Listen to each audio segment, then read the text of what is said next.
Bueno, ahora sí, buenas tardes a todos, a todas.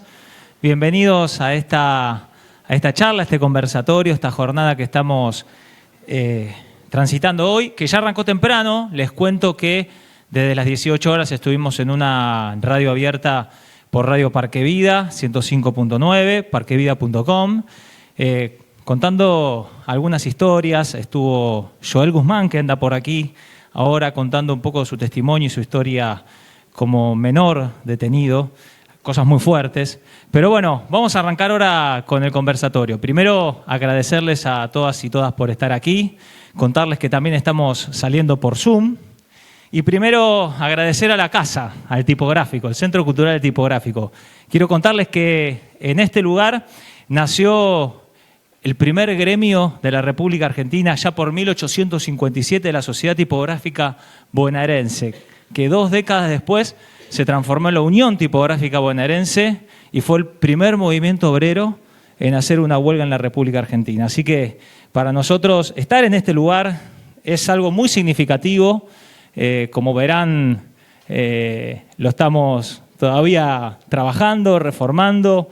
Es un centro cultural autogestivo que está dentro de nuestra comunidad hace 11 años.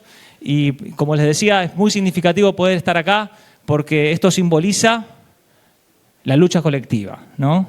Y la posibilidad y el saber que a través de la lucha colectiva se pueden lograr las transformaciones. Así que agradecer al Tipográfico. Ahí tienen algo para ir pidiendo, para ir tomando, cafecito, un agua, pueden también poder comer algo. Y contarles que todo lo que hoy estamos consumiendo acá es para sostener este trabajo, esta obra. Todos los chicos que ustedes ven, a quienes agradezco en la técnica, en el sonido, en el video, en la transmisión, quienes nos reciben en la puerta, son todos compañeros, compañeras que están ofrendando este trabajo, que lo están haciendo de forma militante, y por eso nuestro aporte en este lugar es muy importante. Así que quiero dar un fuerte aplauso, por favor, a todos nuestros compañeros y compañeras del Tipográfico.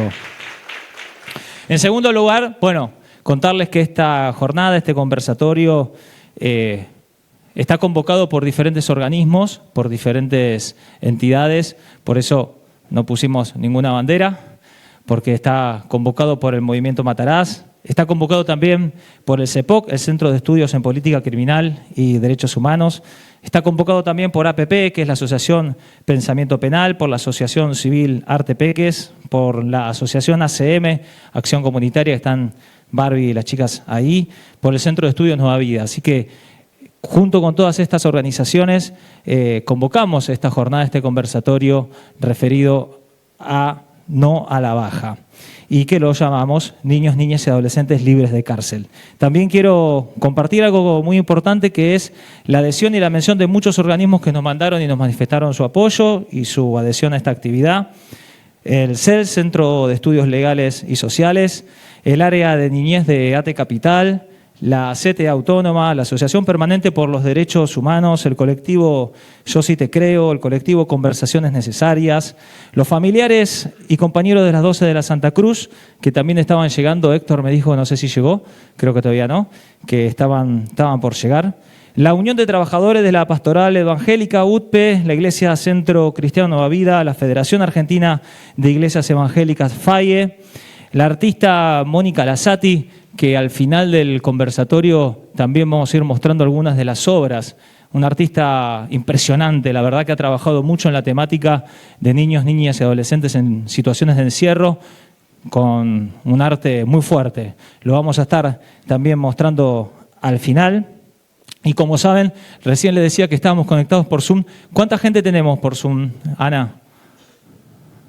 Tenemos ahora 50. Y contarles un poquitito la gente que nos está acompañando y que se fue anotando y que se fue conectando por Zoom.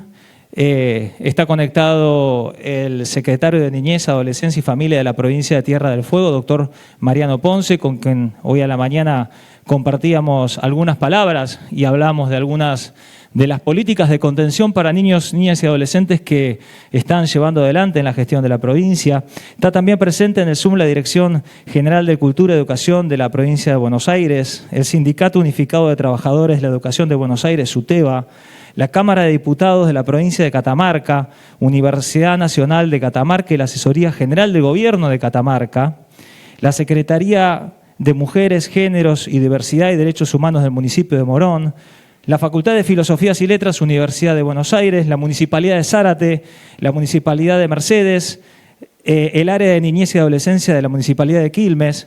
Están también los compañeros y las compañeras de Puertas Abiertas, que es una comunidad que trabaja con personas en situaciones de encierro, la Asociación Civil Rock and Vida de San Juan. Tenemos compañeros y compañeras también ahí en el Zoom del Partido Nuevo Encuentro, quienes también mandan su adhesión y sus saludos a Antolín Magallanes y Héctor el Turco Hussein, que también no sé si está por acá, pero me dijo que estaba llegando. Está conectado también la organización 100 Barrios, Frente Popular Darío Santillán, el MTE, Movimiento de Trabajadores Excluidos, el Movimiento Evita de Jujuy, Frente Patria Grande, UPCN, Comité para la Prevención de la Tortura de la provincia de Chaco, Corriente Peronista 13 de Abril. Tenemos también gente del Bolsón de APDH conectada en este momento, la Asociación Civil Engranaje de San Isidro, y pido disculpas si me olvidé, porque este corte que hice yo lo hice al mediodía y de ahí hasta ahora se han sumado más personas, así que si alguien quedó afuera pido disculpas, pero como ustedes verán, lo importante es que tenemos desde La Rioja hasta Tierra del Fuego conectados muchas personas que también nos están mirando y están acompañando esta actividad. Así que también pido un aplauso para ellos y para ellas. Después podemos poner, ¿no, Ana, la imagen del Zoom? A ver si podemos verles. Ahí va. Ahí pueden ir saludando los que nos están escuchando. Ahí va. Bueno, los vamos a ir dejando por ahí. Bueno, hoy los chicos los van a ir manejando. Pero también les aviso a la gente que está por Zoom que todas las inquietudes, preguntas, las vayan poniendo en el chat. Vamos a ir haciendo quizás un resumen, un relevamiento de las principales inquietudes, porque después de la exposición vamos a iniciar el conversatorio. ¿Bien? Bueno, ahora sí, arrancamos después de todo esto. Voy a invitar primero a nuestras dos invitadas que tengo aquí adelante a que por favor suban al escenario. Estoy hablando de la doctora Claudia Cesaroni, de la licenciada maestra psicopedagoga Patricia Redondo, por favor.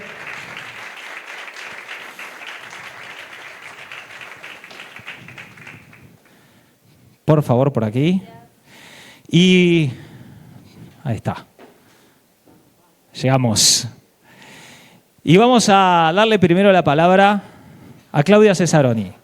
Claudia Cesaroni es abogada, magíster en criminología, docente, integrante del CEPOC, del Centro de Estudios de Política Criminal y Derechos Humanos.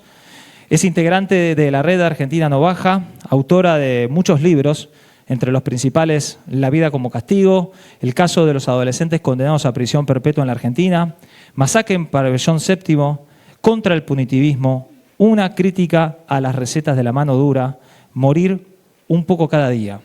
Integrante también del Consejo Consultivo del Mecanismo Local de Prevención de Tortura de la Ciudad Autónoma de Buenos Aires. Pido bien fuerte el aplauso entonces para la doctora Claudia Cesaroni. Y te vamos a dar este que se escucha mucho mejor. Bueno, muchas gracias, Alexis, que también sos integrante del Consejo Consultivo. Bueno, muchas gracias por estar acá, placer, por la invitación, un lugar hermoso que yo no conocía, no estoy tan lejos de acá, pero la verdad que no conocía, así que lo voy a adoptar.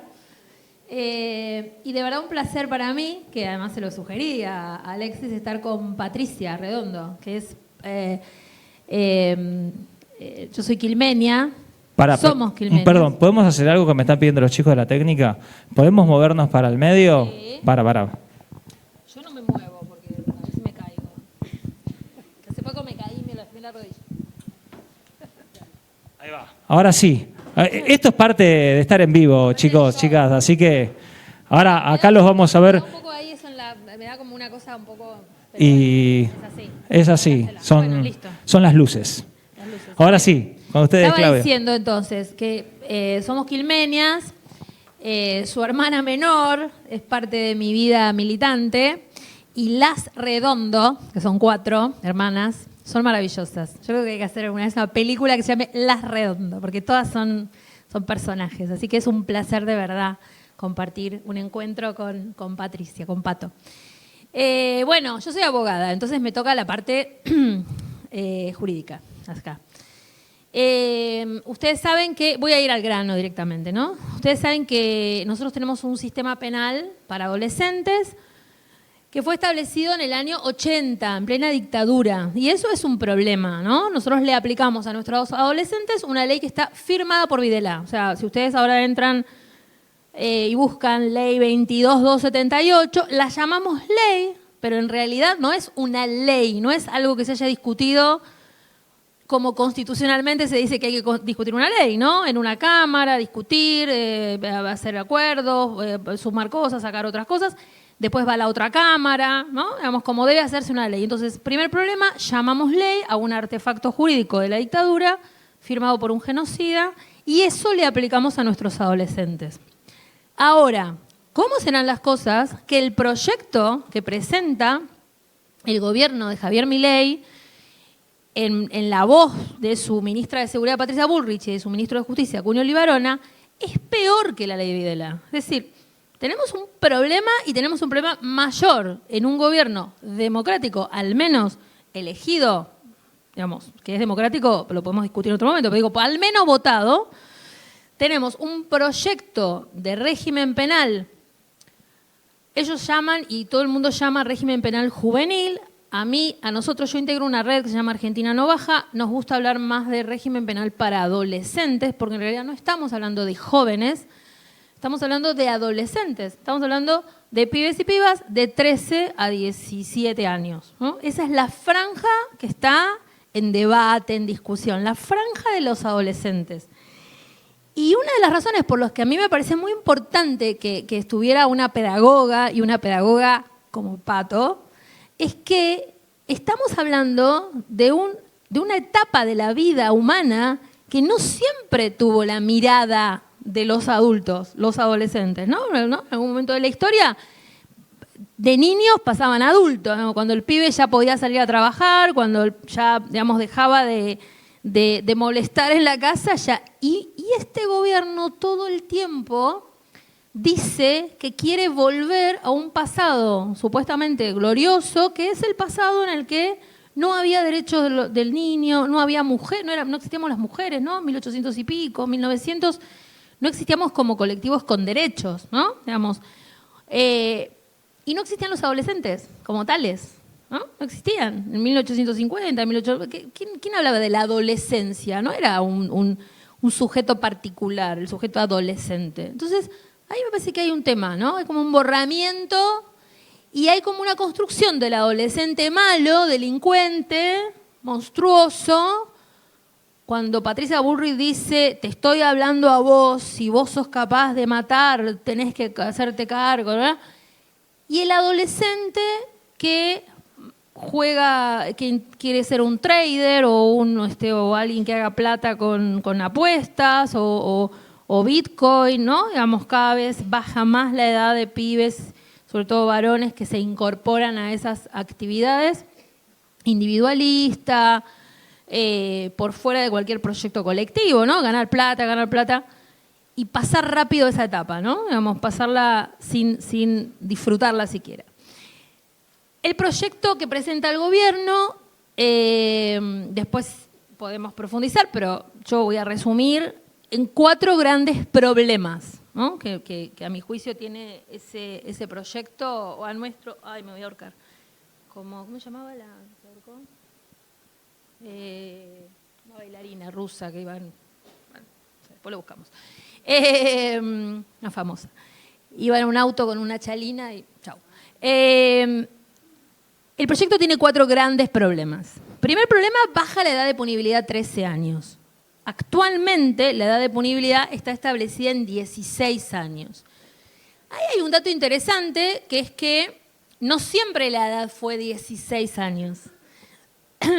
Desde 1921, que creó el Código Penal, que se votó, que una ley, el Código Penal es una ley, la edad estaba en 14 años. El peronismo, en 1954, la eleva a 16 años. Y a mí me parece interesante contar eso porque es un momento de ampliación de derechos y de incorporación justamente de la idea de esa idea de los únicos privilegiados son los niños, de aquel peronismo, finalmente es la misma idea que tiene la Convención sobre los Derechos del Niño, que es muy posterior.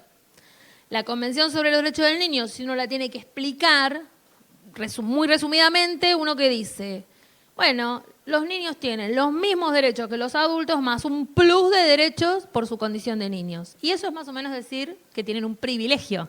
Tienen el privilegio de ser niños, ¿no? Que es decir, los únicos privilegiados son los niños. Entonces, en aquel momento se eleva a 16 años y la dictadura en el año 80, cuando se crea esta ley, esto que llamamos ley, la baja a 14 años. Entonces, ¿por qué está en 16 ahora? Porque la propia dictadura, poco antes de volver a la democracia, en mayo de 1983, o sea, faltaban todavía 5 meses para las elecciones y 7 meses para la asunción de Raúl Alfonsín, aún en dictadura, pero ya despidiéndose esa dictadura, eleva la edad de punibilidad en 16 años. Yo nunca pude encontrar, digamos, el fundamento o algún documento que diga por qué lo hacen. Yo entiendo que en el proceso de transición democrática se iban revisando algunas normas y ahí se decidió elevar a 16 años. Y ahí está, en 16 años hasta ahora. El gobierno la quiere bajar a 13. ¿Hay algún argumento por el cual bajar la edad de punibilidad a 13 años? El gobierno miente. El gobierno, les puedo asegurar que miente. El gobierno dice, la delincuencia juvenil aumentó tanto por ciento en los últimos años. Mienten, como mienten con la inflación, como mienten con otras cosas, mienten con estos números. No puedo acá decirles exactamente los números, pero sí les quiero decir un dato que es muy importante. La provincia más numerosa, en la provincia que se cometen más delitos, obviamente, es la provincia de Buenos Aires, ¿no? Tiene la mayor cantidad de población, tiene más delitos, proporcionalmente. Entre 2009 y 2023, la incidencia, la participación de adolescentes punibles, cuando yo estoy diciendo adolescentes punibles son los que hoy tienen 16, 17 años, ¿no? Digamos, la franja punible. Pasó del 4.2% al 2.2% entre 2009 y 2023. Esos datos son datos fidedignos, son datos públicos, cualquiera los puede buscar, están en la página del Ministerio Público Fiscal de la provincia de Buenos Aires, lo pueden mirar. Es muy sencillo, ahí hay varios gráficos donde se ven, por un lado, la cantidad de delitos que cometen los adultos, lo que se llama, no delitos, investigaciones penales preparatorias, es decir, se investiga un delito. Algunos por ahí terminan, no hay delito, pero son investigaciones. Tomamos ese dato. En el año 2023 hay 1 millón y pico.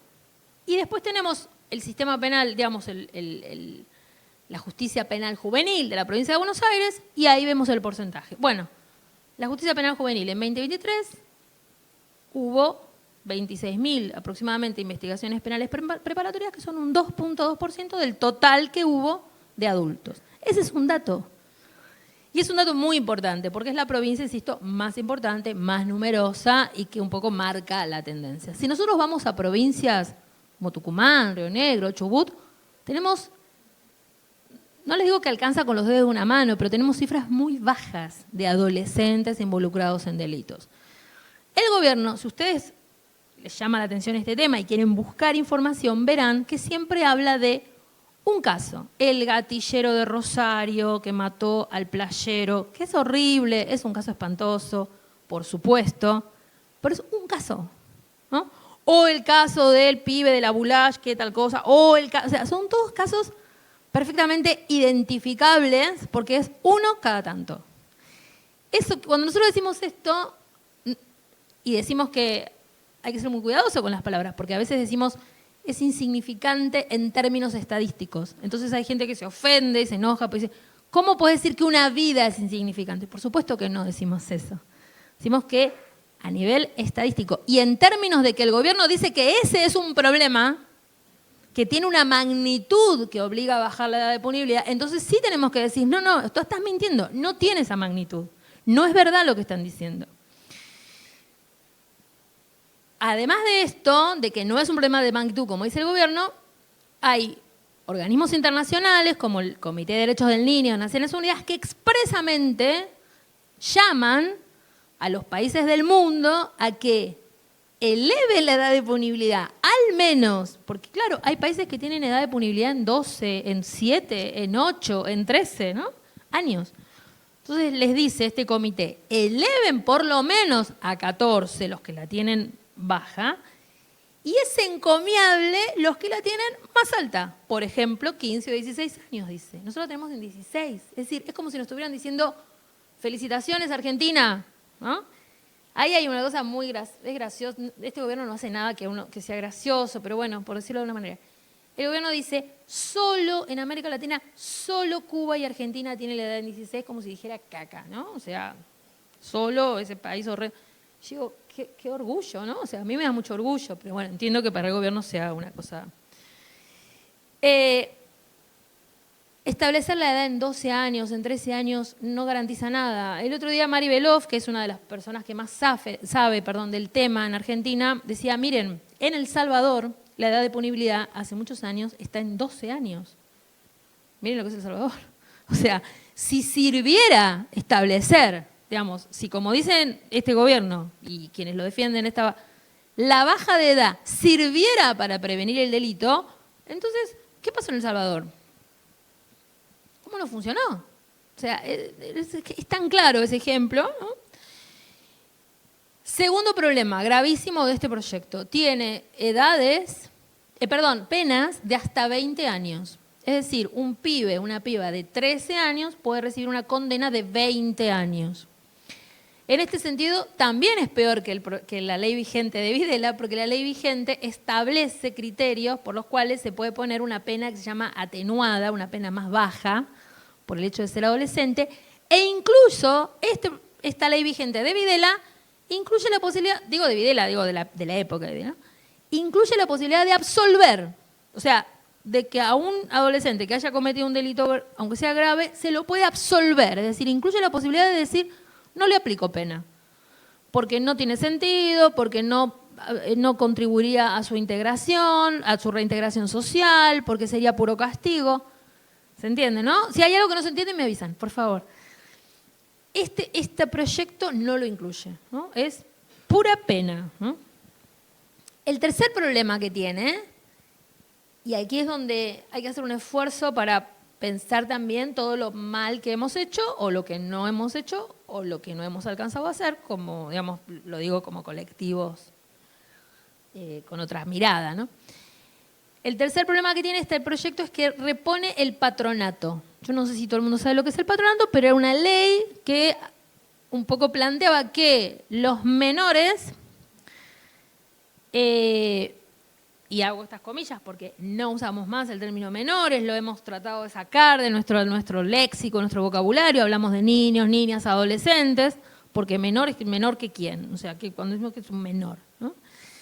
Que estaban en riesgo, todo comillas, ¿no? Riesgo moral o material, podían ser dispuestos por el juez, como si fuera, ¿no? Uno dispone de qué, de una cosa, ¿no? Uno no dispone de una persona, ¿no? Digamos, a veces uno puede disponer del tiempo de una persona, ¿no? Decir, bueno, dispongo un poco, pero tampoco, ¿no? Es como un poco, no, acá es como una disposición material, ¿no? De un niño, una niña o un adolescente, hasta que cese el riesgo moral o material. Esa era una norma de comienzos del siglo XX, plena persecución de los extranjeros. Para eso se sancionó la ley de residencia, que echaba a extranjeros como los que acá armaban seguramente es el sindicato de tipógrafos, o los canillitas, o los panaderos, o todos los que venían de Europa con sus ideas revolucionarias, y a sus hijos los querían limpiar de la calle, ¿no? Digamos, la administración de la infancia pobre.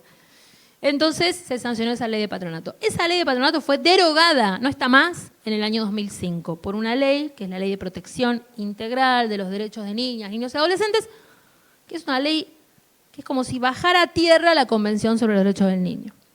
Este proyecto del gobierno dice que si un niño o niña menor de los 3, o sea, quieren establecer la edad de punibilidad en 13, hasta ahí estamos bien, ¿no? 13 comete un delito, va preso.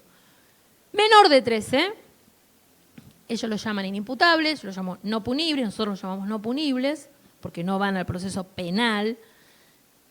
Pero si es peligroso o comete un delito, el juez puede internarlo. Sin límite de edad hacia abajo y sin límite de tiempo hacia arriba. Entonces, cada uno de ustedes puede pensar en esos pibes que en la escuela se pelean siempre en los recreos, molestan, comillas, son díscolos, son conflictivos, que a veces la escuela expulsa a muchos de esos chicos, no saben ya cómo manejarlos, o en el barrio, los vecinos ya están podridos, el pibito de 11, 13, 12, 10. Bueno, ese niño, esa niña puede terminar internado hasta que, comillas, deje de ser peligroso. Todo esto psiquiatrizado, analizado por psiquiatras, ¿no? Eso dice el proyecto de ley. Y el cuarto punto, y con eso termino el análisis del proyecto, es que no crea un sistema especializado, como también obliga el derecho internacional para adolescentes, sino que dice, y yo pocas veces en mi vida vi en una ley que diga algo así, que van a ir a establecimientos especializados en la medida de lo posible. Si una ley te dice en la medida de lo posible, salir rajando, porque es nunca, o sea, es nunca, ¿no? Entonces, si no es posible eso, irán a establecimientos penitenciarios separados. Entonces vos piensen ustedes donde cada uno viva, acá por ejemplo, no sé, en la cárcel de Seiza o en la cárcel en la Unidad 9 de La Plata o la que sea, con una jaulita o con un módulo de niños de 13, 14 años en la misma unidad penitenciaria, con la lógica penitenciaria, ¿no? Ahora, ¿por qué yo decía que tenemos que pensar que hicimos mal? Porque existen hoy centros cerrados para adolescentes, que son cárceles, se llamen como se llamen, aunque no se llamen cárceles, y hay lugares donde los pibes pobres, con vulneración de derechos, y pibas, también pasan muchos años de su vida en situaciones que no se llaman formalmente internación y privación de libertad, se pueden llamar medida de abrigo, te doy un abrazo, lo llamen como lo llamen, pero es privación de libertad y es algo que también es inaceptable, ¿no? Con esto yo cierro un poco el análisis del proyecto de ley. ¿Cuál es para mí? Yo voy a hablar, no sé, pero digo, voy a hablar también con total confianza en términos de cuál me parece que es el problema político. El problema político es que en el bloque más importante de oposición al gobierno, que es Unión por la Patria, hay proyectos de baja edad de punibilidad también, que son muy malos. Está la parte que es cesaron y ganando amigos, se llama esta parte. Bueno, ese es un problema, ¿no? Porque no hay unidad, por lo menos hasta ahora, no sé. Y son muy malos esos proyectos, ¿no? Son muy malos. Uno les diría que es peor que el del gobierno, con lo cual es peor que el del Videla, porque por propiedad transitiva termina siendo peor que la ley vigente. Porque ni siquiera establece límite del tiempo de pena. El del gobierno plantea, ¿se entiende, no? El del gobierno plantea 20 años. Este que les digo, que es del diputado, vamos a decirlo, total, entre nosotros no escucha nadie, Ramiro Gutiérrez, que es del Frente Renovador, no tiene límite. O sea, son las penas del Código Penal. Las penas del Código Penal son hasta 50 años, menos la perpetua. Eso es muy grave. Y el otro proyecto que también es para mí muy complicado es el de Agustina Propato, que es una diputada de la provincia de Buenos Aires. No voy a decir que es esposa de, algunos saben, otros no, porque no me parece un poco machista, ya averiguarán. Que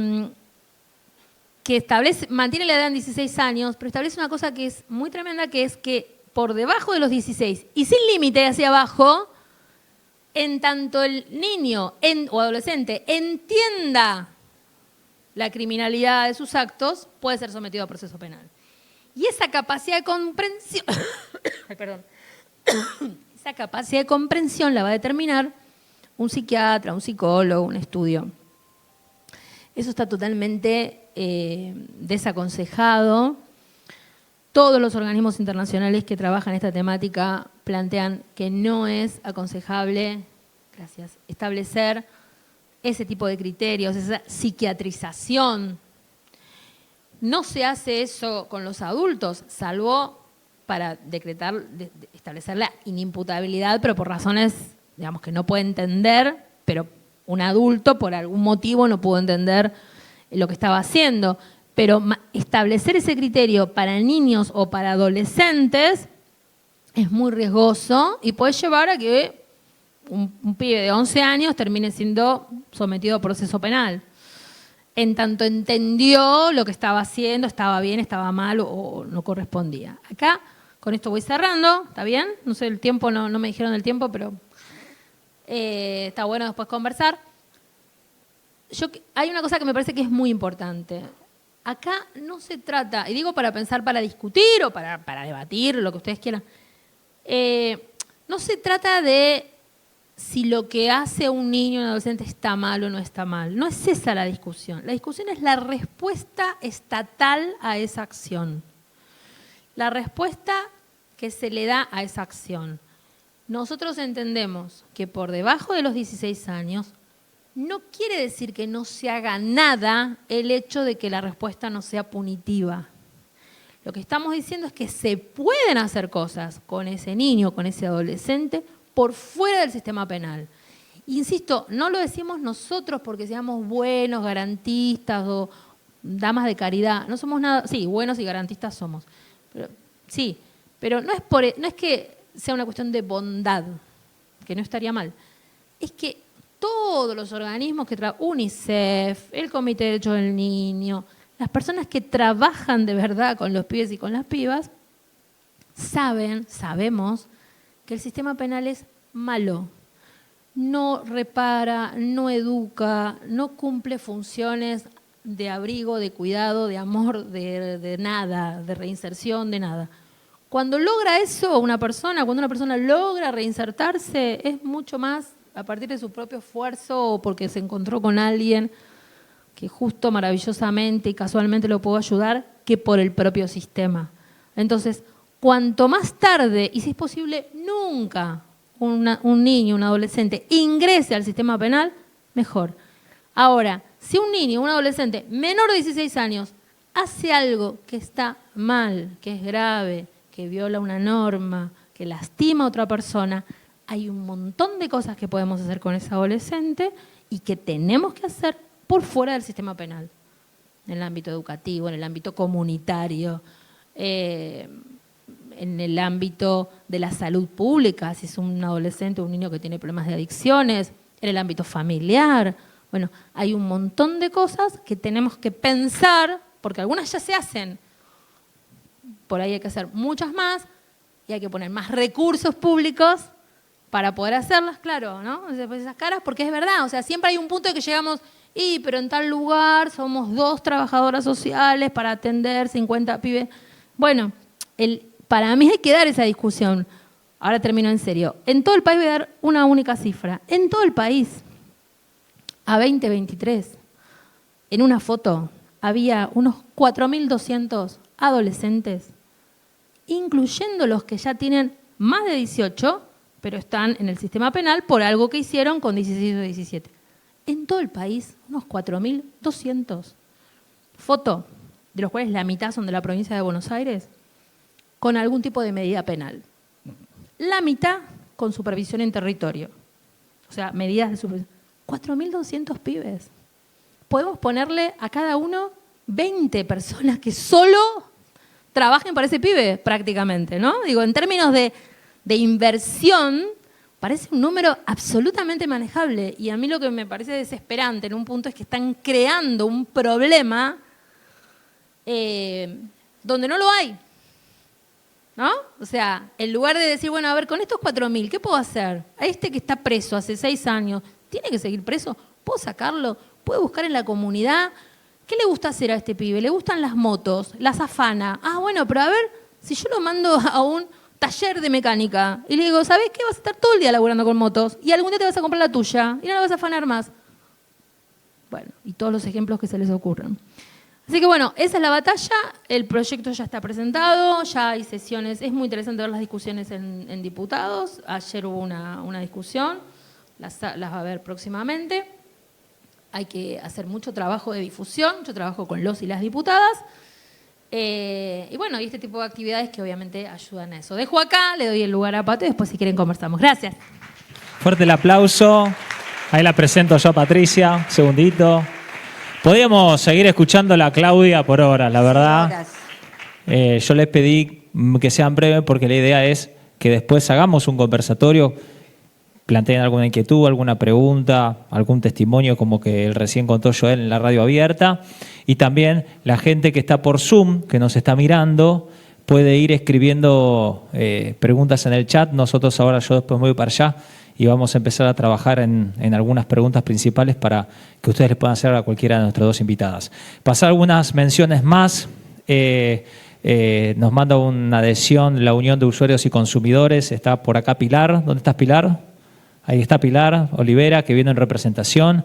Y también el Movimiento Ecuménico por los Derechos Humanos, que lo veo allá a Luis María Almarborn, es uno de los copresidentes, que también está aquí presente y ha manifestado su adhesión.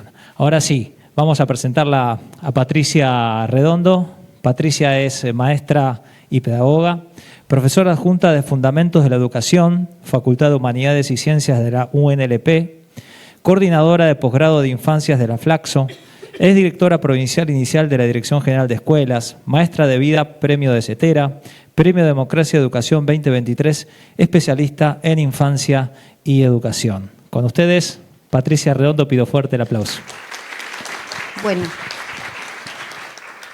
Bueno, buenas tardes a todas y a todos. Gracias, Alexis.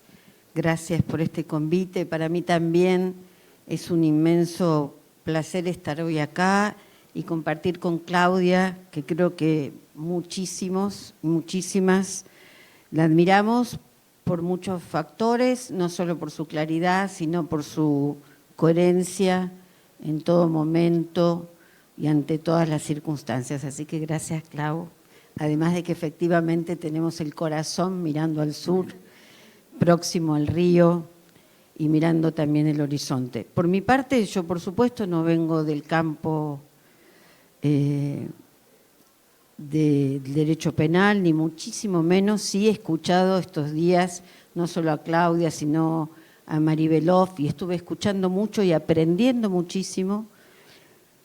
He estado muy próxima por cuestiones de estar también históricamente atenta a la situación de las infancias populares y porque me he dedicado bastante a algo que voy a conversar con ustedes ahora, que es la relación entre la infancia, la educación y la pobreza, y la cuestión de la igualdad y la desigualdad, que yo creo que se liga directamente con lo que está aconteciendo hoy, pero no solo hoy, porque ha habido y hay hace mucho tiempo una persistencia de los sectores dominantes de poder culpabilizar a las y los adolescentes, a los niños y a las niñas, en relación a culpabilizarlos de una inseguridad que es un significante, permítame nombrarlo así, que su eficacia es porque se torna justamente ambiguo y difuso, ¿no? Y una conjugación necesaria para que sea muy eficaz es que lo ponen a jugar en relación al miedo. Cuando el miedo se torna difuso en la sociedad, encontrar rápidamente chivos expiatorios que pueden, al ser culpabilizados y penalizados, clausurar esa situación rápidamente con los medios de comunicación hegemónicos, se clausura lo que nombramos el discurso, ¿no? Comparto algo que aprendí hace mucho ante un extraordinario profesor que falleció, Ernesto Laclau, que él hizo un círculo en la Facultad de Filosofía y Letras. Éramos muchísimos en una de las aulas más grandes de la facultad, y él hizo un círculo y dice, y expresó, yo lo voy a expresar de manera, por supuesto, lejísimos del planteo del profesor, del que hemos estudiado mucho, él hizo un círculo y dijo, la cuestión está en quién clausura el discurso, ¿no? Un círculo sin cerrar, en esta franja, quién tiene el poder para clausurar el discurso. Entonces, yo pensaba, para mirar el vaso lleno, en algo que nos planteó Claudia, de que a pesar de que la saturación diaria de desolaciones que vivimos por el desmonte, porque estamos ante un desmonte y destrucción, como si se estuviese desmontando el impenetrable, que ya lo hicieron a principios del siglo,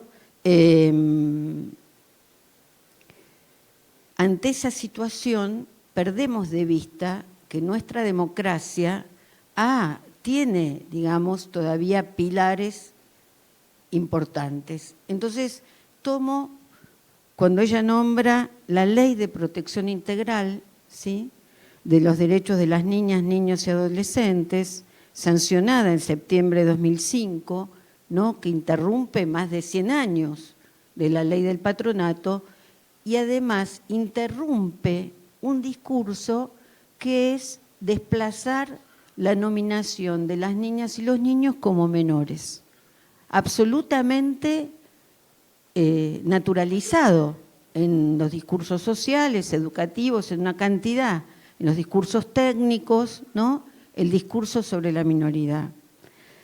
Entonces, esta ley, que su objetivo principal es garantizar el ejercicio y disfrute pleno y efectivo de sus derechos y garantías, como dijo Claudia, digamos, baja a tierra la convención.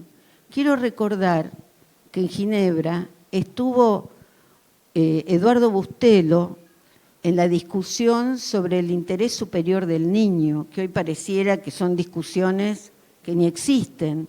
Estamos a más de 30 años de la convención que fue reconocida en nuestro país y se le dio carácter constitucional, pero nuestros niños y nuestras niñas en nuestro país, aún hoy, y no vamos a permitir que esto sea destruido, cuentan con plexos normativos que defienden, que los protegen y que esto es una responsabilidad no de jueces, no digamos del sector de la justicia, sino que es una responsabilidad colectiva.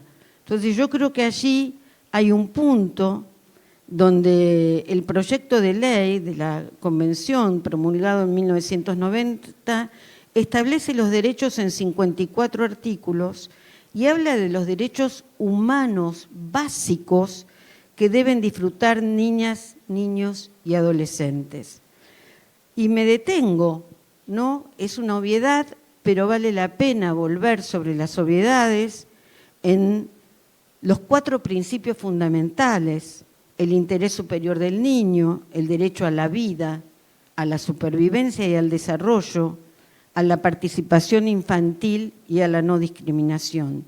Y establece, como Claudia lo aclaró en varios momentos mientras iba explicando, que se debe asegurar de manera obligatoria el goce de todos esos derechos a los menores de 18 años, sin distinción de raza, color, idioma, nacimiento o cualquier otra condición del niño, de sus padres o sus representantes legales. La Argentina ratifica la Convención en 1990 y en 1994 le otorga rango constitucional. Lo vuelvo a subrayar, le otorga rango constitucional. Entonces, quisiera detenerme en algunas cuestiones respecto a pensar la cuestión de la infancia. Ustedes recordarán a Sandra Carli, que ha aportado tanto al campo de la infancia, cuando ella nombra la cuestión de la infancia, y yo me quisiera preguntar con ustedes, y hay que preguntarse con nuestros vecinos, en nuestras escuelas, ¿qué sucedería en nuestra sociedad sin los niños, sin las niñas? Comparto que está bajando la tasa de la natalidad de manera muy significativa. En la ciudad de Buenos Aires el descenso es de un 40%, Y esto se avisora en términos prospectivos que va a continuar descendiendo la tasa de natalidad en nuestro país, y en la medida, teniendo en cuenta que es uno de los factores decisivos, que la crisis, que el 20% haya disminuido el 20% del consumo de la leche, digo, ¿no? Consumos que van directo a niñas y niños y adolescentes, digo, que haya disminuido el consumo de la carne, que haya disminuido el 40% el consumo de los medicamentos. Digo, si uno pone ciertos rubros, cuando habla de condiciones de precarización y de infantilización de la pobreza, el descenso de la tasa de la natalidad, si bien es multicausal y hay otros factores de lo que yo no me voy a detener ahora, se liga rápidamente, es decir, no son cuestiones que van a mejorar o se van a transformar a favor, sino que tenemos un descenso a lo largo y ancho de todo el país. Eso, en algunos casos, es objeto de estudio y objeto de trabajo para generar otras políticas públicas, por ejemplo, en Provincia de Buenos Aires, pero no así en casi el conjunto de las jurisdicciones del país. Entonces, tendríamos que poder pensar o detenernos ante un proyecto de estas características que saturan casi de manera histriónica, con gritos, respecto a que esta ley, este proyecto va a acabar con la inseguridad y todo lo demás, que lo podríamos dramatizar rápidamente, alguna pregunta respecto a hacia dónde van los modelos neoliberales, ultraliberales o como deseen ustedes llamarlos, que escalan a límites insospechados la pobreza, la indigencia y que empujan diariamente a centenares de miles de niñas y de niños y a sus familias a una pobreza extrema, al mismo tiempo que destruyen, literalmente han destruido las 47 políticas dirigidas a la infancia en nuestro país. Entonces, es entonces que este proyecto es parte, se ensambla a un proyecto mayor, mucho mayor, que requiere un disciplinamiento social para el cual la infancia es efectivamente un obstáculo. ¿Y por qué es un obstáculo? Porque todo nacimiento, en términos arendtianos, representa siempre representa la oportunidad de la continuidad de la humanidad o de la discontinuidad. Ese carácter enigmático de la infancia es el carácter que la torna subversiva porque tiene el poder de subvertir el orden instituido. Y ustedes me dirán, pero Patri, no. Los poderes tienen muy claro que al desinvertir en políticas de infancia y que sea el mercado el que domestique las subjetividades infantiles y que efectivamente con las marcas y los consumos configuren consumidores, no ciudadanos, porque la infancia es ciudadanía y la ciudadanía es infancia, el nivel de control de una sociedad es de un calado muy profundo. Es decir, que no es un problema, y esta es la radicalidad que tenemos que reconocer, este proyecto no es un problema de las y los adolescentes que estarían afectados, es un problema del conjunto, porque el conjunto no tendremos y no tenemos porvenir si las infancias populares, si las adolescencias populares son solo vistas y permitimos que sean solo vistas como peligrosas sociales. La disputa ideológica tiene que ser dada primero en el progresismo, porque si no desplazamos nuestros puntos de vista sobre los niños, sobre los jóvenes que usan capucha con los buzos, que caminan de determinadas maneras, que asisten a las escuelas de manera intermitente, porque no pueden o no quieren o no, todos los días, y allí hay que hacer un esfuerzo superlativo para pensar las formas de lo escolar, si no atendemos nuestros propios lenguajes, nuestras propias distinciones sociales, estamos lejos de poder efectivamente generar una sociedad que aloje a las niñas y a los niños.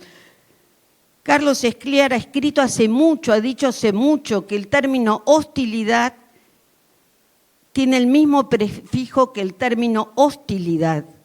Y entonces creo que estamos frente a uno de los rasgos más siniestros, no solo de un gobierno, sino también de una sociedad que puede creer, suponer, desde el sentido común más arraigado, que poner al margen, encerrar e incluso eliminar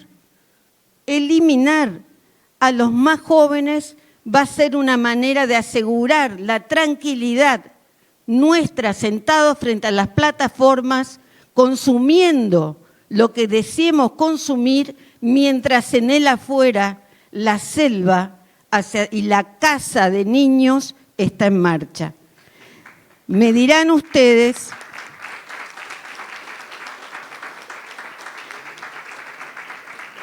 en respuesta al aumento de viviendas precarias, de barrios segregados, de que no es el problema entrar, el problema de los barrios segregados es salir.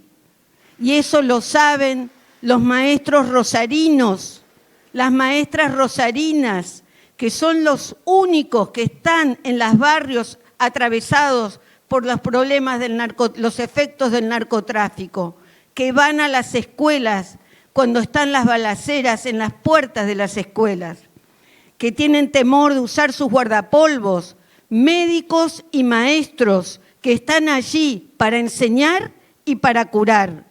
Falta el transporte público, el costo de los boletos, que los transportes lleguen a las barriadas populares en horarios nocturnos, quienes hemos trabajado mucho en barriadas populares, excepto, y disculpen la autorreferencia, en territorios donde efectivamente se están construyendo políticas públicas en bien de las mayorías, en otros lugares, cuando cierra la escuela no entra más un transporte, y las mujeres que vuelven a ser sostén de hogar, como a principios del 2000, caminan 4 kilómetros para volver a sus hogares, porque un porcentaje altísimo de mujeres trabajadoras, madres de niños pequeños, pero también de adolescentes, no solo son sostén de hogar, sino que viajan a la capital o se trasladan, y también en los aros de las ciudades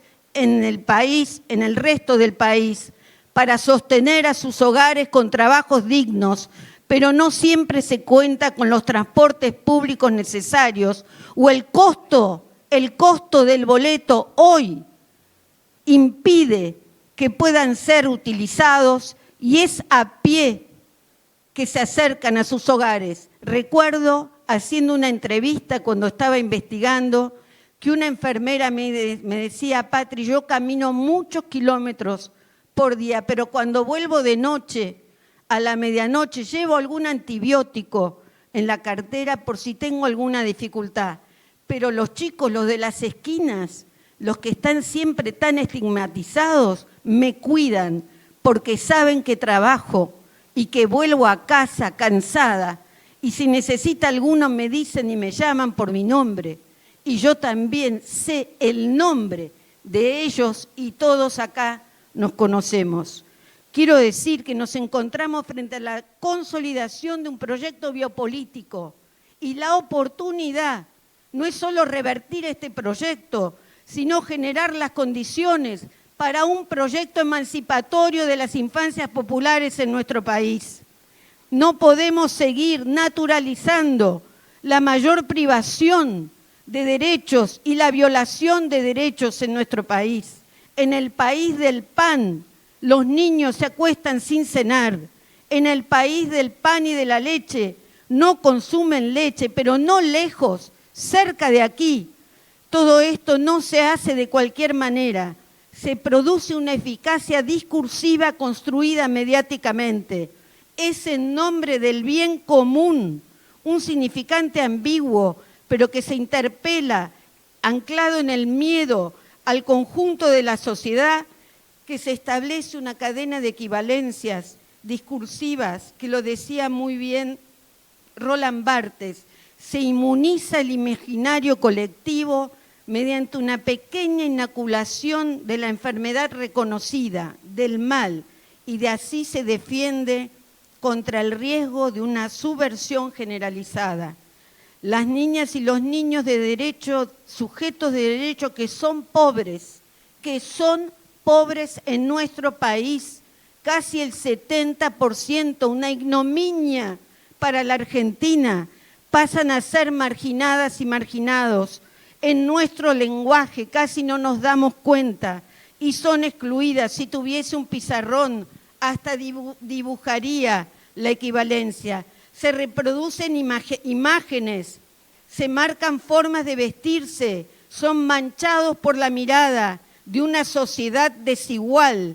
En esa relación, estos niños pasan a ser rápidamente, sin que nos demos cuenta, peligrosas y peligrosos sociales.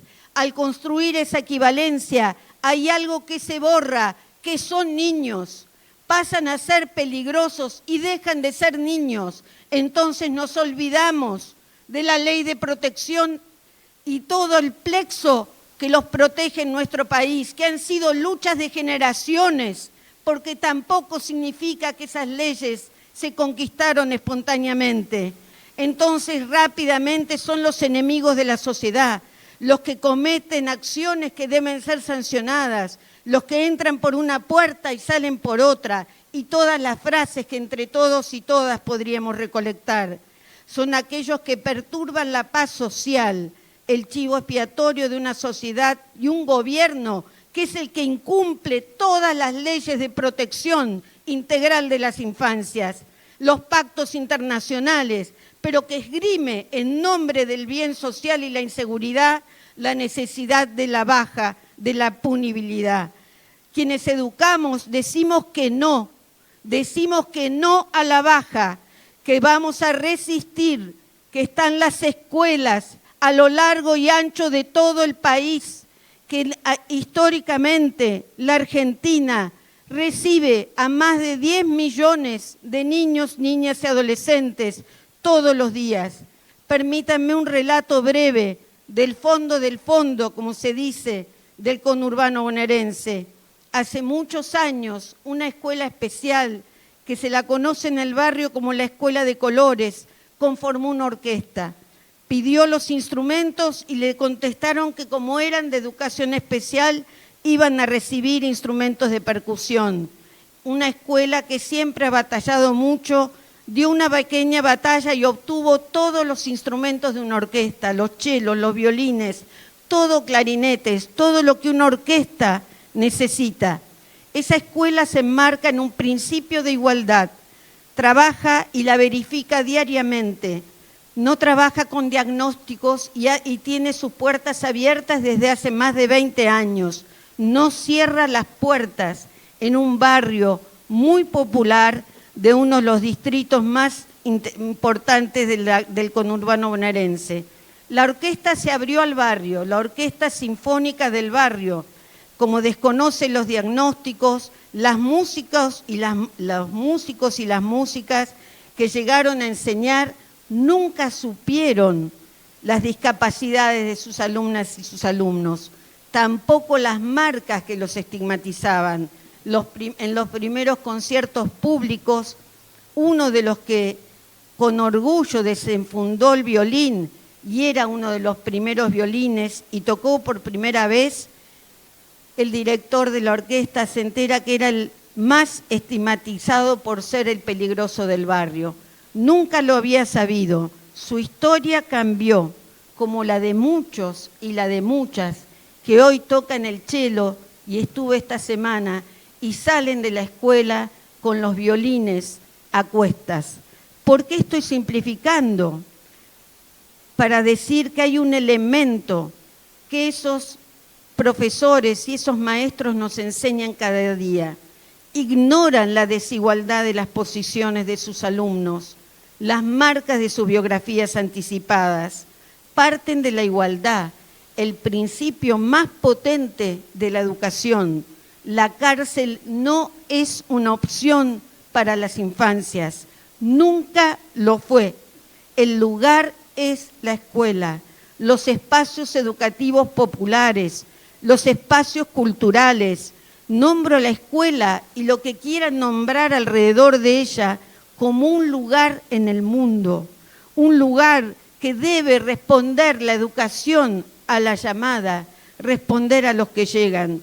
Los que tratan de instalar esta ley dan cuenta de que hay miles y miles de adolescentes como supernumerarios, que sobran, y es en este punto donde debemos asumir una posición radical de no a la baja, ya que tiene que interpelar al conjunto de la sociedad, y argumentaremos con quienes hagan falta, porque diseña una sociedad para nuestro país, de la que de a poco estaremos todos y todas, una parte muy significativa, excluida, no ya en posiciones de precariedad, sino fuera del circuito de producción y consumo. Hoy les tocará a los chicos, mañana nos irá tocando a otros.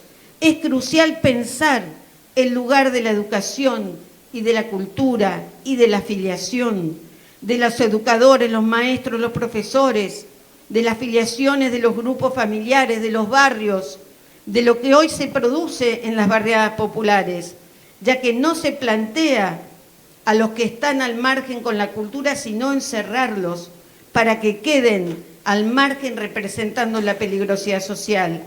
Es sobre ellos que caerá el corpus punitivo para salvar a los demás. Voy cerrando. Es decir, que queremos promover la justicia social no para prevenir conductas peligrosas, sino para plantarnos ante lacerantes injusticias.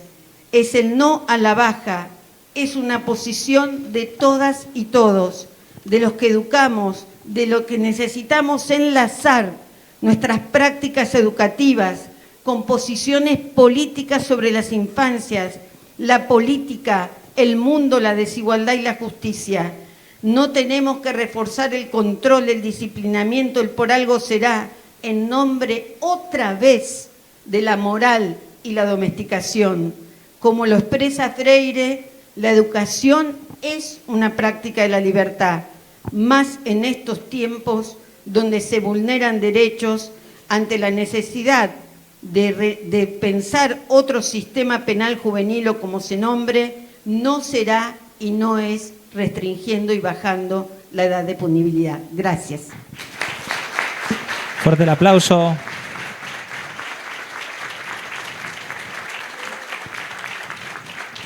Gracias Patricia, gracias Claudia, la verdad. También podríamos quedarnos horas escuchándolas, una genia total. Muy fuerte y la verdad, recién pensaba en eso cuando Patricia hablaba. No es solamente decir no a algo, ¿no?, que es horrible, que es bochornoso, sino es decir sí, ¿no? Sí a la vida, sí a la educación, sí a la cultura, sí a la integración, sí a la alimentación, sí a la vivienda digna, ¿no?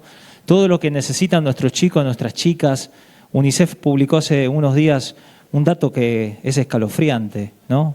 ¿Lo escucharon? ¿Saben de lo que estoy hablando? Tenemos 1 millón de chicos que se salteó una comida y 1,5 millones de niños en Argentina que se van a dormir sin comer hoy, ahora, en este momento. Y la verdad que ante esa situación agravada por la política de este gobierno actual, la respuesta de este gobierno actual es metámoslos presos, porque van a salir a delinquir, ¿no? Metámoslos presos. Y ahí es donde nosotros convocamos esta jornada realmente para llamar a la reflexión y predicar una palabra diferente, ¿no? ¿Dónde estás poniendo tu corazón? ¿Cómo estás mirando vos? Y creo que lo que recién Patricia nos decía tiene que ver con eso. ¿Cómo estamos mirando al otro y cómo nos estamos mirando nosotros mismos? Una reflexión como para empezar a abrir un poco el debate. Comentarles que también nos llegan algunos mensajitos por Zoom, ahí están todos conectados. quiero contarles que esta charla ahora está llegando a una cárcel, a un lugar de encierro. Hay una persona, Marcela, que está ahí viéndonos y nos manda un mensaje. Por eso lo importante también, ¿no?, de la conectividad y de lo importante que poder llegar a estos lugares, ¿no? Dice Marcela, una de las soluciones sería la contención en escuelas con un gabinete de psicólogos, psicopedagogos, tener un seguimiento familiar desde cada municipio, porque los padres deben obtener ayuda en las periferias de las ciudades. Comprometernos como ciudadanos, seguir siendo ciudadanos por más que me encuentre en un contexto de encierro, dice Marcela. Otra posibilidad sería que nosotros pudiéramos dar una charla en cada colegio vía Zoom, Meet, para que vean lo que vivimos y pasamos en este contexto, que no se naturalice la cárcel. Y gracias, Marcela. Y hay más comentarios que después. Un fuerte aplauso, porque es muy fuerte. Y justamente con este comentario de Marcela, yo quiero pedirle a Joel, vení unos minutos, Joel, y con esto, después de que Joel nos diga unas palabras, y ahora cuento un poco de Joel, abrimos un poco rápido el debate para empezar a circular la palabra. Pero justamente por esto que nos mandó Marcela, me gustaría que acá Joel Guzmán, le pido un aplauso a Joel. Estaba un poco nervioso. Joel estuvo hace un ratito en la radio abierta a las 18 y moneditas, que empezamos a transmitir con Dora, con todo el equipo de Radio Parque Vida, que vuelvo a agradecer. Y a Joel le tocó, a partir de los 13 años, estar en lugares de encierro, ¿no? Una vida muy, muy difícil. Y quiero un poco que brevemente, en algunos minutitos, para así después circulamos la palabra, cuentes ese testimonio, cuentes qué pasó, cómo estás hoy y qué te ayudó a salir. ¿Cómo le va? Buenas noches a todos.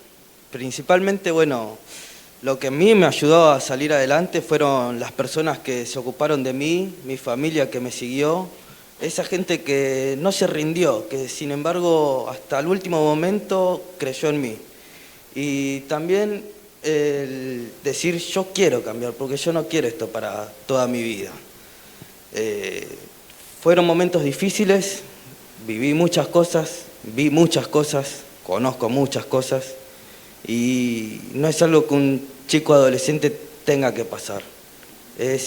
Un chico adolescente, yo creo que tendría que estar con sus amigos jugando a la Play, saliendo a comer, estar sentado con su familia y no es un lindo lugar para que estén los chicos detenidos. Yo creo que con esa ley que quieren sacar lo que van a hacer es una escuela del crimen, porque los están empujando a que sigan esa vida y no es la solución. Yo creo que la solución es acompañarlos, hacerles recordar que esos chicos tienen sueños, que nada más se los olvidaron, que son chicos que necesitan amor, que necesitan que los acompañen. Bueno, nada, a mí me tocó estar detenido a los 13 años, después estuve a los 16, caí a los 17, salí a los 18, después estuve en Marcos Paz Mayores a los 22 y bueno, nada, yo a Dios siempre lo conocí, siempre estuvo. Mis momentos más solos fue cuando les pedí ayudarme, pero fue todo un proceso también el decir voy a cambiar, Señor, ¿por dónde es? ¿Cuántas cosas más tengo que pasar? Yo también rebelde, cabeza hueca, pero bueno, nada, el acompañamiento de la familia es fundamental. Yo creo que los papás tienen que tomar la autoridad y enfrentar a sus hijos y demostrarles que los aman y que pueden cambiar esa vida. Es recordarles que ellos tienen metas, tienen sueños, nada más que, como les digo, se los han olvidado. Y esta sociedad te impulsa al odio, a la maldad, ¿no? Y no es el camino para un chico de 13 a 18 años. No sé, les comparto eso. Fuerte el aplauso para Joel y una mención. Ahí va a estar Andrea, ahora quien quiera hablar va a levantar la mano, va a estar Andrea con el micrófono, pero una mención de lo que dijo Joel y de verdad con esto termino yo. Él hablaba acerca de la fe, ¿no? Y acá también estamos presentes muchas comunidades de fe, ¿no? Y que hemos transitado un evangelio especial, hemos conocido un Jesús que puede transformar la realidad y que ayuda continuamente a todas las personas de todo tipo y en especial las personas que están en situación de encierro. Y ha sido también una herramienta para ayudar, acompañar y transformar la situación de las personas en cárcel. Así que eso es un poco también lo que estaba ahí transmitiendo Joel desde su experiencia, parte también de nuestra comunidad. Y es otra de las cosas que nosotros, por lo menos yo, y algunos cuantos de los que estamos acá y conectados también por Zoom, creemos que también aporta y que puede cambiar la realidad. Así que ahora sí, quienes quieran hacer comentarios, preguntas, si es una pregunta, ¿para quién? Si es para Claudia o para Patricia. Y bueno, allá levantaron la mano. ¿Quién? Malena. Andrea, corre para allá, dale, métele. Métele que el tiempo es tirano en la tele. Ahí está Malena. Párate, Malena, párate. Bueno, me paro.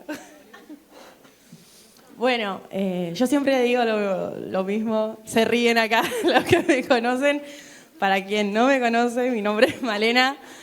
Participo activamente en el movimiento No Matarás. Soy parte de las juventudes. Y bueno, también soy mujer y participo también de lo que sería género, ¿no? Feminidades que tenemos en el movimiento No Matarás.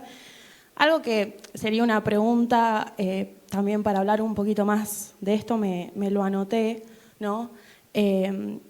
¿Cómo podemos plantear, ¿no? También el cuestionarnos cómo se ve hoy en día a estos niños, ¿no? Y adolescentes, entendiendo el desarrollo cognitivo y emocional, ¿no? Cómo hay estudios neurocientíficos que informan, ¿no? Que las áreas del desarrollo cerebral, el área frontal, a esa edad, 13 años, no está desarrollada. O sea, hablando desde una inmadurez ya afirmada científicamente, ¿no? Que tal vez, como decíamos, nos olvidamos o de que fuimos niñes, adolescentes, o nos olvidamos de que somos personas, ¿no? Y que en el caso de un adolescente no es consciente de sus acciones, ni tampoco de la repercusión negativa que puede tener estas acciones y que también pueden ser manipulados o pueden también ser llevados, no me sale la palabra, pero pueden ser también impulsados a hacer esto, ¿no? Por ya sea sus pares o el entorno.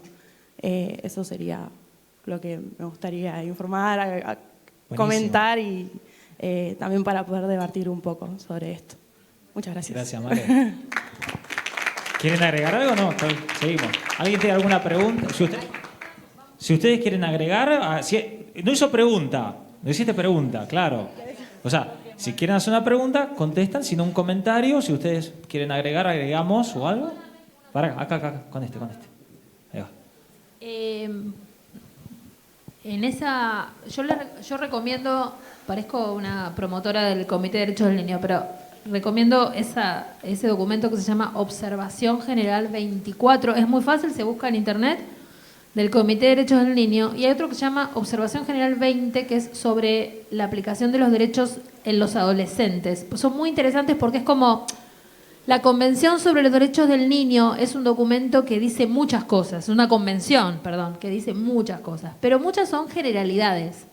Después hay que bajarlo a tierra, ¿no? Es como desarmar cada uno de los aspectos. Entonces, sobre eso que vos planteás, la Observación General 20 habla mucho justamente del desarrollo, hasta dónde llega la adolescencia, qué se entiende por adolescente, qué se puede esperar de un adolescente. Y la 24 también con respecto a la edad de punibilidad. Solo eso, como para aportar unas lecturas que me parece que están buenas. Bien. Vamos, bueno, ¿quién sigue? ¿Alguna acá. Pregunta, comentario? Ahí va. Mi nombre es Mercedes, soy maestra de nivel inicial, soy licenciada en Ciencias de la Educación. Mercedes, párate, porque te está enfocando la cámara. Bueno, ahí va.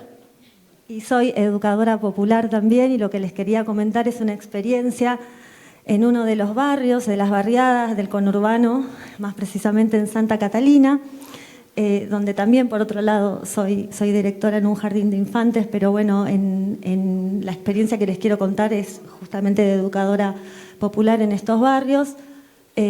conocí a un niño al que voy a llamar Uli, le voy a cambiar el nombre. Ahí voy los viernes después del jardín a las 5:30 de la tarde y los sábados por la mañana. En uno de esos encuentros nosotros entramos por una calle asfaltada, que es la última del barrio, después son todas callecitas de tierra, y en una de esas calles, cuando vamos con el auto, me cruzo con un chico que iba con una tijera, empuñándola como un arma, una tijera bastante grande, y encapuchado, corriendo, y a mi compañera le digo, es muy chiquito, me da miedo qué pueda hacer con la tijera si se lastima. Bueno, llegamos al lugar donde preparamos la merienda para las nenas, para los nenes. Tenemos un grupo de entre 6 niños de 6 hasta 16 años. Y cuando preparábamos las cosas, se empiezan a acercar los nenes y al ratito lo veo ingresar a Uli. Encapuchado, con la tijera en la mano. Le ofrecimos un lugar, le dijimos que se podía sentar si quería, que estábamos justo por hacer una actividad, si tenía ganas le podíamos dar una hoja, con la cabeza asintió, le dimos la hoja y todo el tiempo con la tijera, como si se estuviese protegiendo de algo.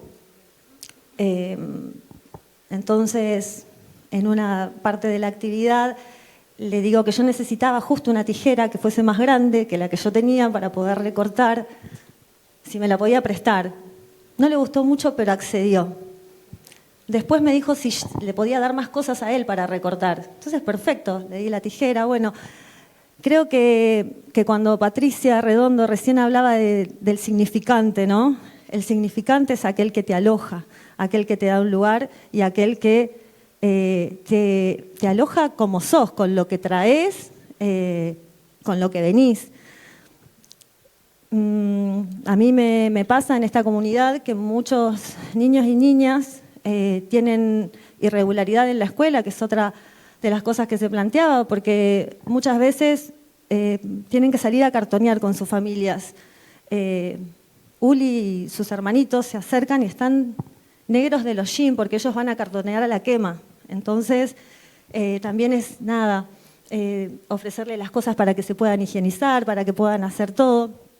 Lo que descubrimos con Uli es que, si bien está en primer año de secundaria y no está alfabetizado, todavía no pudo acceder a ese proceso tan importante que es aprender a leer y a escribir, tiene un costado artístico muy desarrollado y por ese lugar vamos andamiando otros aprendizajes y tratando de mostrar, ¿no?, que hay espacios que te pueden abrir mundos. Desde este lugar, como descubrimos que les gusta mucho el arte, hicimos talleres de cerámica, nos enteramos que en el barrio estaba el cantante de Nene Malo, le preguntamos si quería venir al taller, se sumó y como nos dijo que sí, entonces hicimos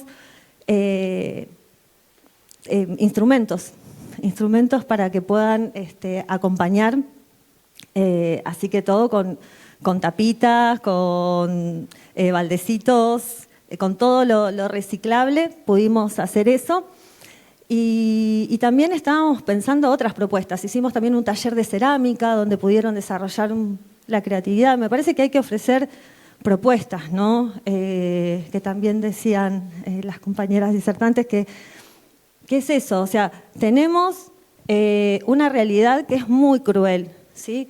Pero también tenemos un montón de personas que tienen ganas de cambiar, de abrir el mundo, de abrir el juego, de ofrecer otras cosas. Así que todas las propuestas que podamos hacer desde el lugar que estemos serán bienvenidas para que esos niños, esas niñas, ¿sí?, que están atravesados por tanta violencia, porque ningún pibe nace chorro, como dice el cartel, ningún pibe quiere salir a robar para vivir. Pero muchas veces yo veo en esos lugares que están acorralados por la violencia, acorralados por las drogas, acorralados porque no tienen pan en la mesa. A una de las niñas, de mis niñas que recibo en el lugar, un día la veo muy triste y le pregunto qué le pasa. no me podía explicar lo que le pasaba. Pero cuando empecé a servir la merienda, se desesperaba por comer y al ratito le cambió la cara. Esa piba estaba mal porque tenía hambre, porque quizás no había comido en todo el día. Nada, eso, les quería contar esa experiencia que me atraviesa y cómo me atravesó todo este conversatorio. Muchas gracias. Gracias, Mercedes. Mientras alguno de ustedes va levantando la mano, voy pasando también algunos mensajes que nos van llegando por el Zoom. Nos manda también una adhesión y están presentes desde Santa Fe, el Sindicato Docente de Santa Fe, la Secretaría de Derechos Humanos de ANFE, están presentes, nos mandan un saludo. Y también nos acotan, dicen, los trabajadores de la educación nos debemos dar un gran trabajo con la comunidad, son nuestros estudiantes los que están en peligro. También comentario de Liliana, que le habías dicho, desde El Bolsón, en la Patagonia, un gran saludo, agradecimiento. Dice, los pibes no son el peligro, nuestros pibes están en peligro. Graciela Barraza también nos dice, desde Carpintería San Luis, muchas gracias por este espacio, con los pibes no a la baja. Así que saludo a toda la gente allá de San Luis que nos está viendo, nos está escuchando. Sol Pomete dice, qué importante la tarea de quienes sostienen los sueños en las escuelas, en los clubes de barrio y también en las iglesias. María del Carmen, estos niños y niñas con derechos vulnerados están en pleno desarrollo y así los quiere este gobierno para poder utilizarlos y descartarlos cruelmente. Es nuestro deber como adultos generar espacios de contención para ellos. Algunos de los comentarios que nos están pasando en vivo, también sepan la gente de Zoom que si quieren hacer alguna pregunta a alguna de nuestras invitadas, por favor escriben y ahí los chicos me están pasando por WhatsApp. Vamos, ¿quién quiere hacer comentario, preguntas? ¿Quién está? ¿Sara ahí? Va. Buenas, mi nombre es Sara, también soy parte soy parte del movimiento de No Matarás.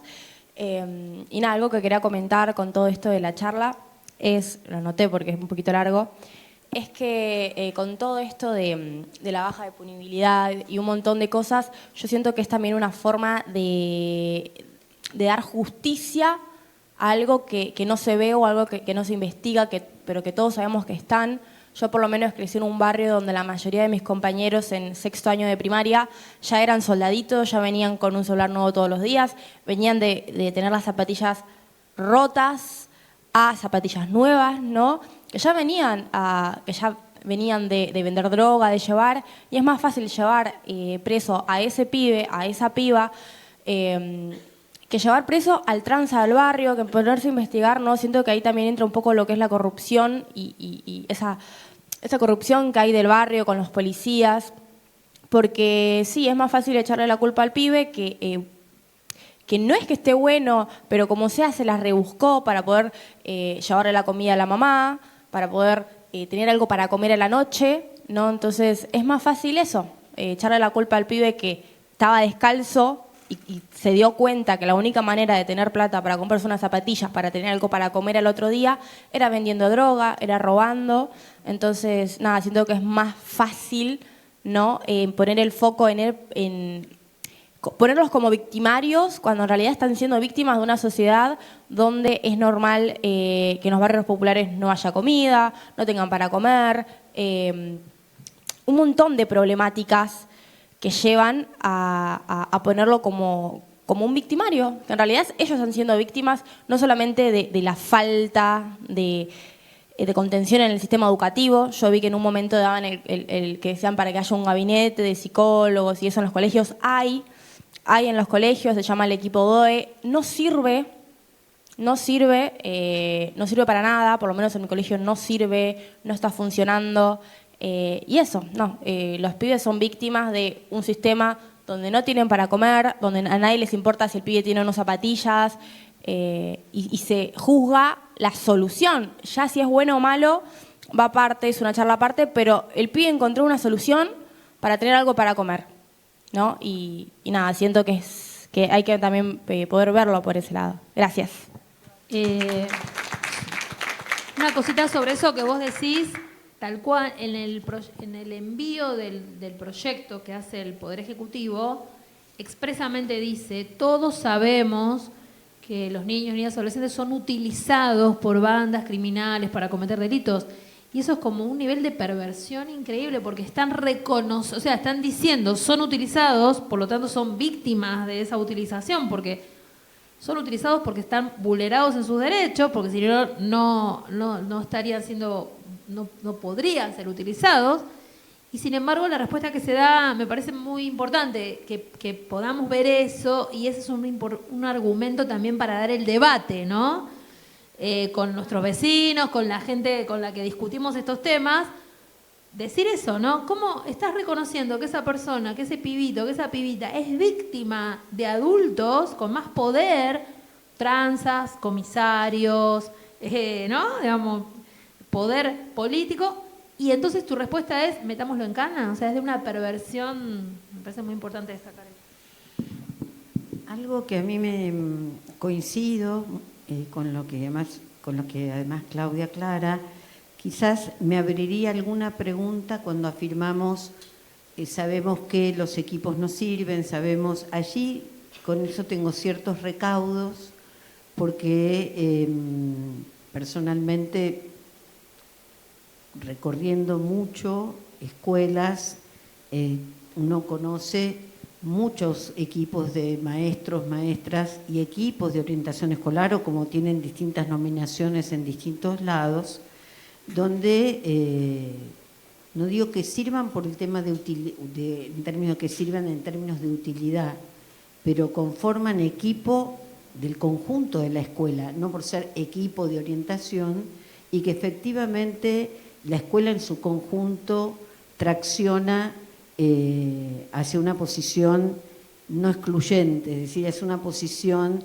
colectiva, es una posición con las familias, hacia una posición. Entonces allí me parece que tendría como cierto recaudo, porque si no uno describe las cuestiones y no habría salidas con lo que ya tenemos.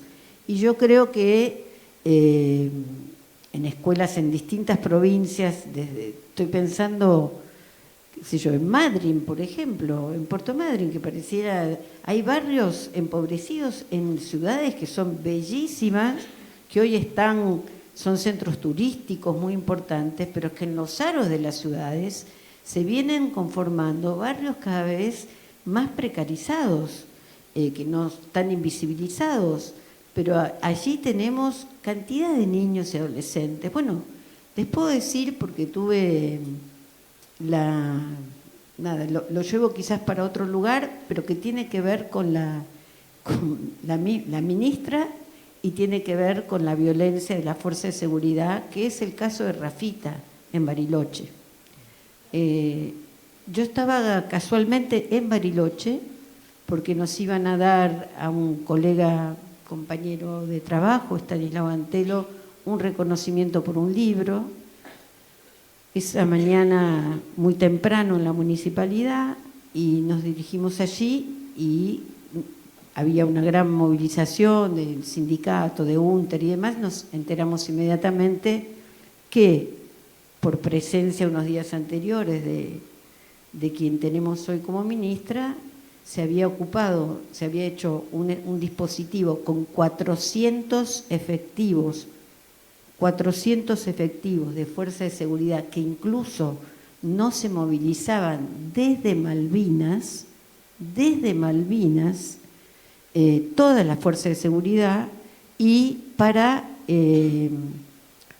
sacar a la LOF del Mascardi, no a la que está a la orilla del lago, sino que se había ocupado porque se había una autoridad sanitaria de la comunidad mapuche, de esa comunidad mapuche, habían localizado a la Machí, que se había formado en Chile, que tuvimos oportunidad de conocer.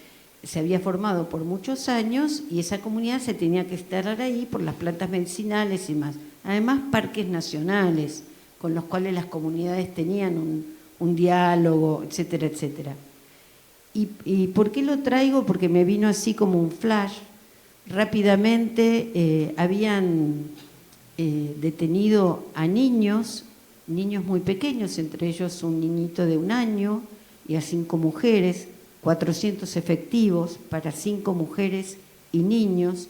los que estábamos allí tratamos de intervenir lo más rápido posible. Me acuerdo que teníamos una servilleta, me acuerdo personalmente, una servilleta tratando de poder escribir, intentando ver cómo se llamaban los niños no llegaban. Bueno, fue una escena tipo Santiago Maldonado, después de horas de que estuvimos frente a la PFA reclamando, llegan las camionetas, las mismas que de Maldonado, y bajan juguetes, digo, para efectivamente pensar qué es la infancia, ¿no? Y hablo de la convención, hasta 18, juguetes, colchones, y estuvimos 12 horas hasta que logramos con las redes de abogados y abogadas como Claudia, digo no porque en ese momento intervino Claudia, sino otros que desde aquí, desde Buenos Aires, logramos el apoyo suficiente para que primero soltasen a la abuela María y bueno, gravísimo. Eso no terminó allí. Después siguió lo que fue el asesinato de Rafita y estábamos nosotros de noche en la Ruta 40 cuando hicieron toda la raza, el despliegue y asesinaron a Rafita. Rafita no se reconocía mapuche. A partir de un trabajo de brecha de una organización de allí de Bariloche, de talleres y demás, él se reconoce y él trata de ir a ver qué le sucedió a su tía y en eso pierde la vida con las fuerzas de seguridad. Entonces, la historia de nuestro país está cargada del lugar que ocupa ya desde inicios del siglo XX, de matanzas, donde niños, adolescentes, jóvenes han sido parte, digamos, de esto. Entonces, esto no es nuevo en nuestro país. Bueno, Claudia puede dar todos los datos legales, pero en nuestra propia historia no es nuevo. Entonces, intentar envolverlo otra vez, criminalizando, ya está la judicialización, criminalizando, encontrando nuevos chivos expiatorios, es una manera de seducirnos a todos y a todas con espejos de colores, donde habría un supuesto paraíso de seguridad, donde no habría niños, por lo menos aquellos que se los nombra hoy como peligrosos, pero que serían un porcentaje bastante alto, porque si son los que tienen hambre, ya superan el 50% de la población infantil. Si son los que están conchavados en trabajos agrícolas, donde se conchaban niños de 2 años para trabajos agrícolas, porque los huevos no se rompen en las manos de un niño pequeño, también estamos en problemas. Entonces, desde mi punto de vista, que tenemos que pensar en Saramago, en su ensayo sobre la ceguera. Porque pareciera que andamos todos un poco ciegos. Es cierto que hay cuestiones que no suceden y desearíamos que sucedan, pero hay otras que podemos hacer como hoy, que efectivamente acontezcan, que podamos hacer una barrera de nuestra sociedad por defender los derechos humanos de las infancias, porque ya están garantizados. Y el a que no avance este proyecto no es solo por las infancias, porque no nos vamos a poder reconocer en una sociedad de tal nivel de crueldad que va a criminalizar a cualquier niño, adolescente que camine y sea sospechoso, y va a ser criminalizado tan solo porque pueda ser robar un alfajor o lo que sea, porque se pelee con como dijo ella, un chico en la vereda, aquello que es parte de la conflictividad social, que la democracia tiene que encontrar modos a través de la cultura, de la salud, de la educación, de todo esto que nos están quitando el presupuesto. Esto es lo que nos están robando. Nos están robando y nos dicen, es la infancia que hay que penalizar. No es la infancia la que hay que penalizar. Hay que devolverle a la infancia sus derechos robados. Eso es lo que tenemos que lograr.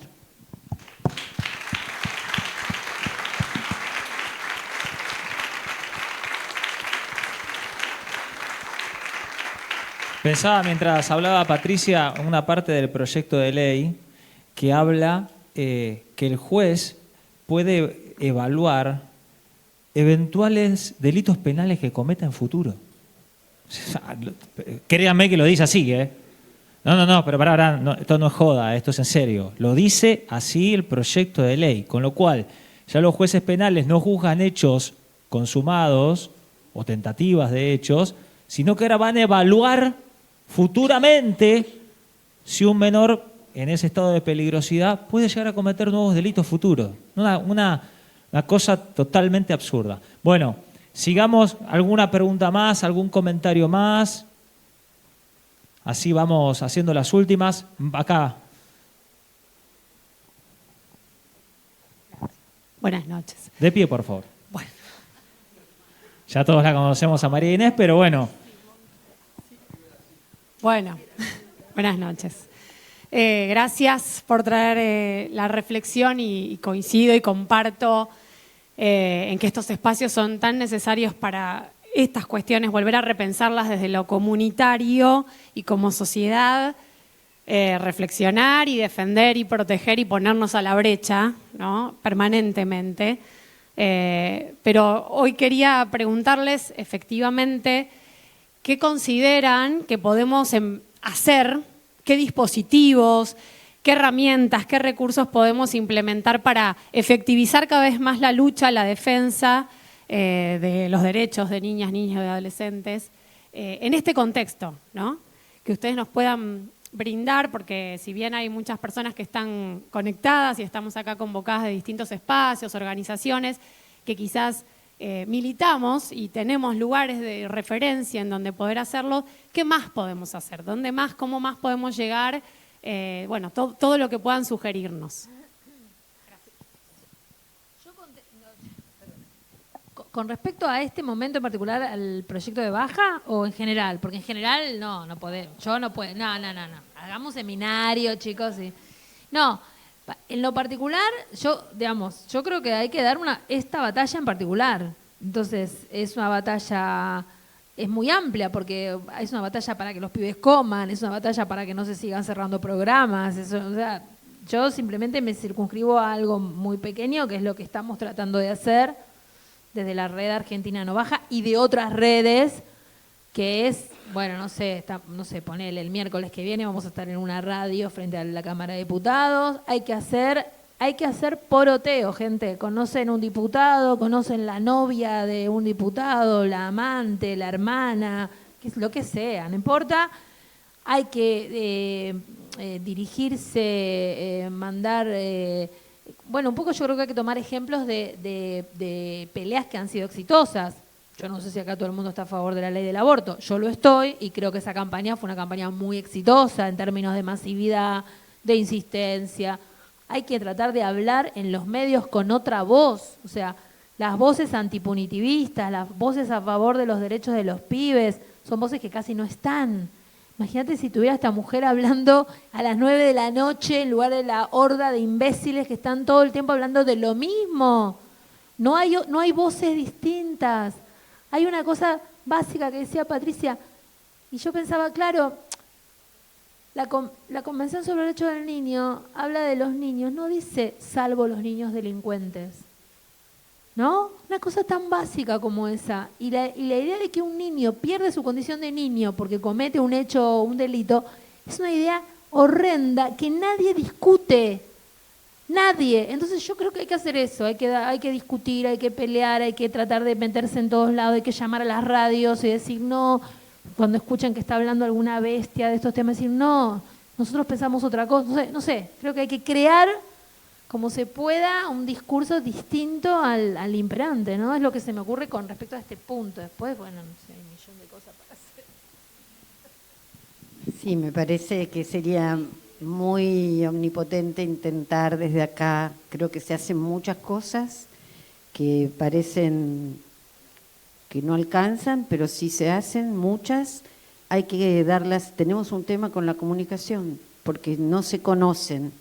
Entonces, bueno, no tenemos los medios de comunicación a favor, hay que encontrar los modos de comunicarlas y además hay que entrelazarlas. Y hay que afirmarse en algunas posiciones y hay que hacer un homenaje a la alegría, hay que también, la infancia es novedad, ¿no? Así, etimológicamente, la infancia representa un tiempo de espera, ¿no? No me voy a alargar con qué es la infancia, pero la infancia es un tiempo de espera. Esto no habla de un tiempo de espera, ¿no? Pero ese tiempo de espera requiere siempre de generaciones adultas, si no, no hay infancia. La infancia no es niñez. Los niños son niños en la medida en que hay adultos que puedan garantizar. Por eso Freire habla de infancias robadas, ¿no? Y aquí parece que habría una decisión de que seamos un país sin infancia. Y habría que abrirse preguntas. ¿Es posible un país sin infancia? ¿O una infancia sin país? ¿Es posible una infancia sin país? Creo que nos tenemos que abrir preguntas de lo que vos decís. Yo me iría hoy con preguntas. Y esas preguntas las llevaría donde estoy, a la mesa de mi laburo, a mi casa. Aprendí de una extraordinaria escritora, Laura Debetach, que la tenemos aún entre nosotros, en una reunión con educadoras comunitarias, una educadora hace muchos años. Ella decía, sí, pero yo no sé, usted sabe tanto, usted habla de poesía y yo cómo podría. Entonces ella le dijo, ¿usted en la cocina lava los cacharros? Sí, claro. Era una educadora de esas educadoras comunitarias que chapó, ¿no? Que además han bancado la pandemia. Hemos perdido varias coordinadoras de jardines comunitarios y entonces dice, y bueno, y hay ruido, ¿no? En la cocina, sí. Y a veces canta, decía Laura, sí. Y están sus nietos, sí, mi casa sí. Dice, si usted cuelga, dice un hilo, y pone unas chapitas, algo que suene, y su voz, el ruido de los cacharros, y mientras va trabajando, porque usted tiene mucho trabajo, y sí, soy comunitaria, el trabajo, la familia, y lo hace sonar, usted allí genera un espacio poético. ¿Cómo podemos hacer nosotros frente a este avance brutal que están haciendo sobre los derechos de nuestras infancias, de generar espacios de infancia en nuestro país? Nosotros hicimos con Chiqui González una conversación sobre la luna, porque los niños preguntan por qué la luna no baja. Digo, ¿y por qué la luna no baja? ¿Y no podríamos ofrecerle a los niños, a las adolescentes, decirles a los jueces que le ofrezcan lunas, no cárceles?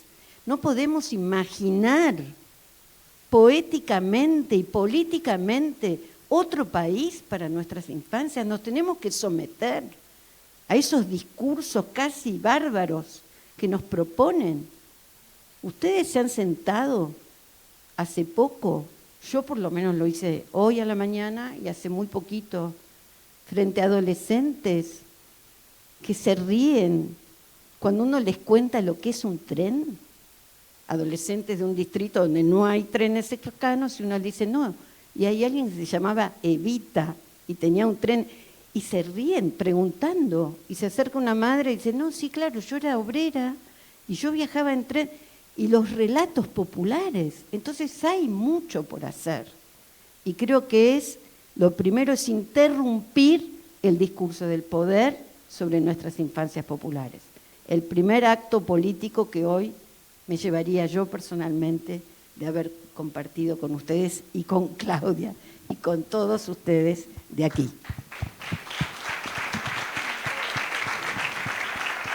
Bueno, no sé si alguien tiene alguna pregunta más, comentario. Bueno, saludamos también a toda la gente que está ahí por el Zoom. Poné un poquito la pantalla del Zoom, ya vamos terminando. ¿A dónde se saluda? Ahí. Saludamos ahí ya hasta la cámara. Ahí vamos a saludar a toda la gente del Zoom que nos está mirando, que está compartiendo este momento. Bueno, contarles que ahora, mientras finalizamos y ya nos vamos despidiendo, saludando, vamos a estar viendo algunas imágenes de Mónica Lasati, del artista que estuvimos comentando al principio, que trabaja la temática de niñez en contexto de encierro, así que se pueden quedar a mirarla ahí por la pantalla. Bueno, le damos muchas gracias a todos, a todas. Gracias Claudia, gracias Patricia, fuerte el aplauso para todos. Y seguramente haremos varias más. Muchas gracias.